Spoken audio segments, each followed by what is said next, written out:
প্রিয়তমা, ভালোবাসা কি কেবল একটা দিনের জন্য? না, ভালোবাসা তো সময়ের সীমায় বাধা পড়ে না। ভালোবাসায় প্রতিদিনের, প্রতি মুহূর্তের, প্রতিটি শ্বাস প্রশ্বাসের। আজকের ভালোবাসা দিবস শুধু একটি উপলক্ষ, কিন্তু আমি যে প্রতিদিন প্রতিক্ষণ তোমাকে ভালোবাসি সেটা তো সত্যি। তোমার হাসি আমার জীবনের সবচেয়ে সুন্দর দৃশ্য, তোমার কণ্ঠস্বর আমার সবচেয়ে প্রিয় স্বর, তোমার উপস্থিতি আমার কাছে আশ্রয়ের মতো, যেখানে আমি শত ঝড় ঝাপটাতেও নিরাপদ থাকি।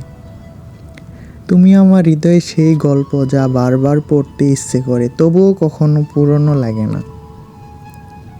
আমি প্রতিদিন তোমাকে ভালোবাসি, ঠিক যেমন করে নদী প্রতিদিন সাগরের কাছে ফিরে যায়, যেমন করে সূর্য প্রতিদিন নতুন ভোর আনে।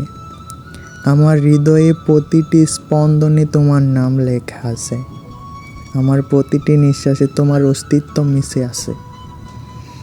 ভালোবাসা শুধু বিশেষ কোনো দিনে বন্দি থাকার নয়, ভালোবাসা মানে একে অপরের পাশে থাকা, একে অপরের জন্য বেঁচে থাকা। তাই আজ নয়, কাল নয়, বরং প্রতিদিন, প্রতিটি মুহূর্তে আমি তোমাকে ভালোবাসবো। Love you, love you, love you. অনেক অনেক ভালোবাসি তোমাকে আমার ঈশা।